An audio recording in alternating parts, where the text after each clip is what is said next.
11번째로 수직. 관토자는 기화수토에서 토를 담당한 자를 말하며 이를 황이라고 하였습니다. 사천인 중 황궁시입니다. 4대의 지수화풍에서 지에 해당합니다. 관수자는 수이며 청이라고 하였으므로 청궁시입니다. 두 천인 모두 이중 궁이의 아들입니다. 관기자는 기이며 백이니 백소씨를 말합니다. 기는 4대의 풍에 해당합니다. 관하자는 화이며 흑이므로 흑소씨입니다. 두 천인 모두 이희 중에서 소희의 아들입니다. 궁과 소가 어떤 시설이며 그 차이가 무엇인지 부도지에 정확히 나와 있는 것은 아닙니다. 다만 4천인이 둘로 나뉘어 조를 이루었던 모양입니다. 토와 수가 궁이라는 조를 만들고 기와 화가 소라는 조를 만들었습니다. 위의 구별은 만물의 본능 중에서도 상호간에 서로 작용하는 기운이 보다 많이 관련된 것끼리 구분해서 조를 나누었기 때문입니다. 12번째로 인칭기시.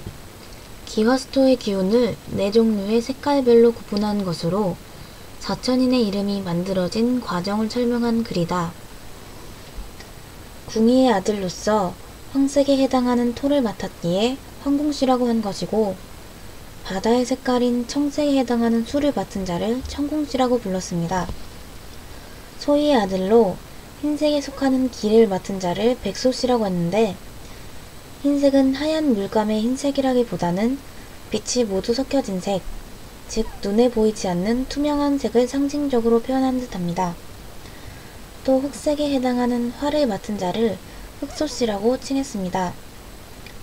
토, 수, 기화는 모든 만물의 근원이 4가지에서 나왔다고 주장하는 4대 이론과 같은 개념입니다. 따라서 토는 지에 해당하고 기는 풍과 같은 말입니다.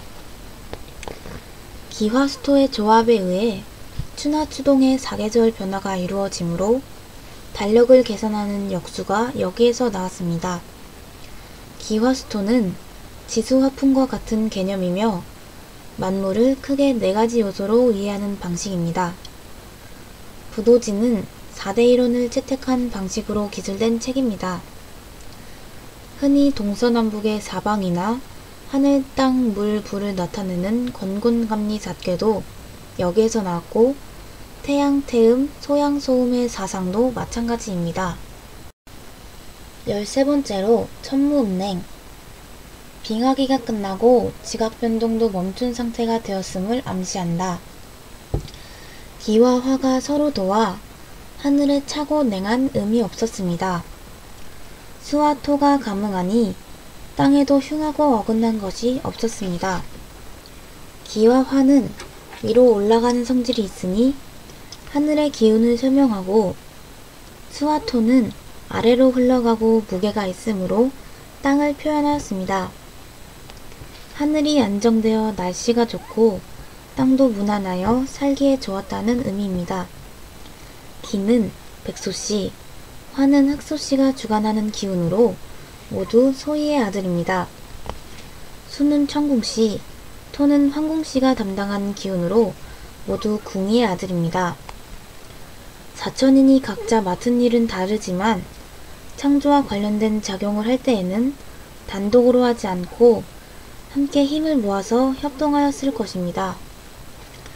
그러나 기와 화가 서로 반대의 기운으로 힘의 배분을 통해 견제와 균형을 이룬다기보다는 서로 구별된 별도의 기운으로서 서로 도와 마치 촉매의 역할을 하듯이 완성도를 높였다는 뜻입니다.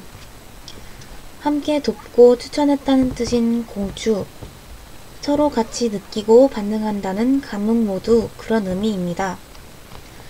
기화가 힘을 합쳐서 작용하여 하늘의 냉한 음이 없어졌고, 수토가 감응하여 땅의 흉한 려가 사라졌습니다.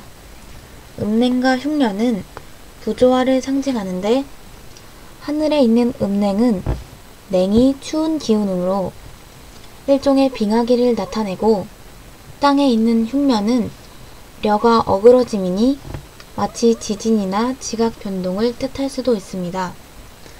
따라서 사천인이 기화수토에 작용해서 재간조음을 했기 때문에 빙하기가 끝나고 지각 변동도 멈춘 상태가 되었음을 암시합니다. 즉 지구가 안정기에 접어들었다는 말입니다.